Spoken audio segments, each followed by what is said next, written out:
Bir də burada var. Aha, burada.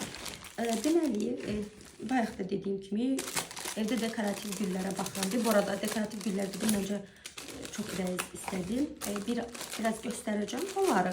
Amma əgər xoşunuz gəlirsə, bir dəfə ev bloqunda güllərin hamısını çəkə bilərəm. Onlar haqqında məlumat verə bilərəm. Məncə o da maraqlı olacaq. Amma biraz günəş düşəndə çox gözəl görsənir. Onda mən sizə çəkərəm. Deməli, belə bir şey aldım. Əsasən, qışda biz çox dipçək dəyişdik, amma evdə dəyişməli olurduq, soyuq deyə. Evdə batırdı, çox pis şəkildə batırdı. Çünki torpaq da elədi ki, hər dəqiqə bata bilirdi ev. Mən də bu qərara gəldim ki, evə belə elə altlıq alın. Bunu elə bir sərirsiniz, üstündə nə işiniz varsa güllə bağlı. Fərqi yoxdur. Edə bilərsiniz də silmin, qoyun bir kənara. Bu belə. Sonra artıq sifarişlərimizin sonuna yaxınlaşırıq. Belə bir sifarişim olmuşdu.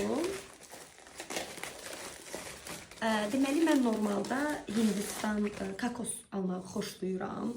Həqiqətən çox alıram, amma için xoşlamıram. İstəyirəm ki, qabım düzəldim, başa düşürsünüz bu qablardan. Amma məncə bu kakos deyil, bu başqa bir şeydir.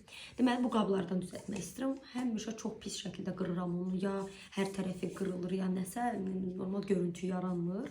Və mən də düşündüm ki, Temuda mənim qarşıma çıxdı və mən bovullar hazırlamağı, yəni qab qəşəng olanda bovullar hazırlamağı da istəyirəm. Məsələn, bloqlarımda da istifadə edə bilərəm.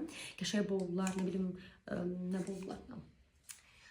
Plovlu yox da düyülü bollar, tərəvəzi bollar eləyəcəm. Ya da ki, sıyıqlar birlikdə healthy, sağlam qidalardan istifadə eləyəcəyik və tez-tez bunu görəcəksiniz. Yəni bunun bir ədəddə qaşığı var. Çox şirin bir qaşığı var. Bir dənə baxın buna.